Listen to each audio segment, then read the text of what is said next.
All right, moving on to layer styles. At this point, what I'm going to do is I'm going to click on this to expand my layer down here. And now you can see that I have in the effects, I have a stroke and I have a drop shadow.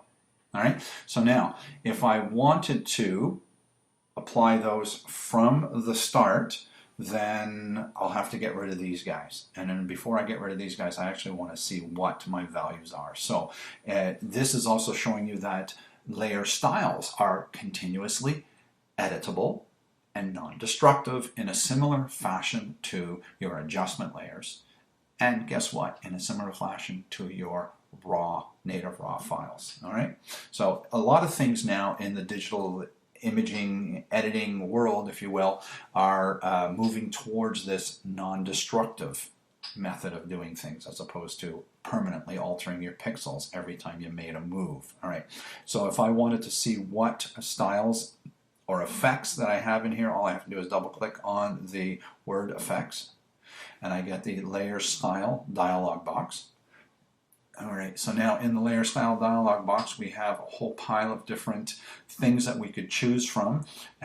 Don't start applying one of everything to your images or whatever it is, just because you can't. Photoshop, all right, people have this tendency that just because you can do something in Photoshop, they do it. And they'll do 10 of these things and the image starts to look horrible. So just, keep it down a little bit. All right, so as far as the stroke is concerned, all right, my values here is the size is 5 and the position is inside. All right, so that I'll have to remember, 5 inside.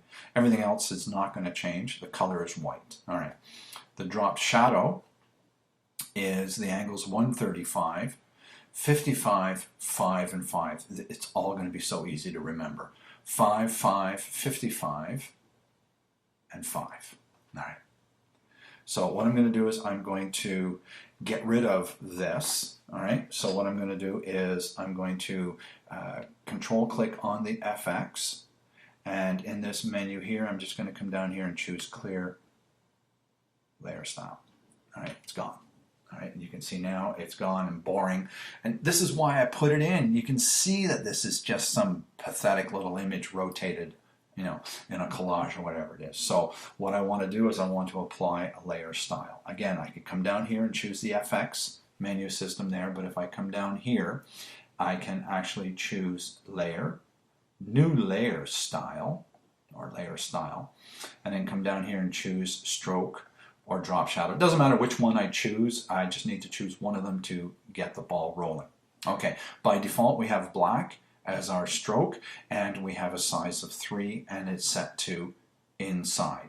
Well, remember I wanted that at 5, so I'm just going to, this is another thing I don't know if I've mentioned in the past, but if you want to increase the values that you're working with without actually moving the sliders or actually double clicking to highlight the number 3 here and just type the number 5, all I have to do is put my cursor inside there and hit the up arrow until I get to the value I want. All right, so now this here has a position of outside, and you can see that when we have the stroke set to outside and the 90-degree right angle corners of a rectangle, we start to get this rounding thing. I don't like that, so I'm going to choose inside, and now we can see that we have 90 degrees.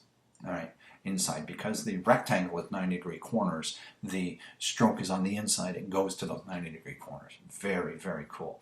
I don't want to have a black stroke, I want to have a white stroke, so I'm going to click on the color chip here, and I'm going to put my cursor inside here. One thing that's really neat is that we have a live update that's going on with our colors here, so I can click on all of this stuff. I'm going to drag this over and make it set to white. Once I have that set, now I need to come in and give it a little bit of depth and dimension. I'm going to do that by hitting the drop shadow guy here. Now that I'm into the drop shadow thing here, remember the 5s, 5s, and 5s. Well, the default is 5 and 5, but this in here needs to go down. It's a little too strong, so I set that to 55 as well. The angle is 135. Everything else is fine and dandy. I click OK, and there is my layer style. One thing that happens when you have lots of layer styles and they're all visible or showing, now next thing you know you've got a whole bunch of stuff showing up here. So I like to collapse these guys and do something like that. So there we go. We've got that going on. If I want to see what this looks like with and without, all I have to do is click on the eyeball to get rid of all of those guys, or I can say, what does it look like without the stroke, or what does it look like without the drop shadow? And it looks like nothing good. All right, so if I wanted to change the stroke, all I have to do is double click on the word stroke, and I'm brought into the stroke aspect of things, and there we go, we got that. If I want to go to the drop shadow, I double click on the drop shadow word, and there we go, and I'm brought into the drop shadow of everything else that's there. And if I want to start at the top of things, then I just double click the word effects, and I'm at the top of everything in the blending options default, and then I get to choose whatever it is that I want to go ahead and grab at that point. Okay, so I'm going to click OK for that, and I'm going to collapse that. And now I want to talk just a little bit about the layer mask thing that's coming on in here, and I think I'm going to do that in the next movie.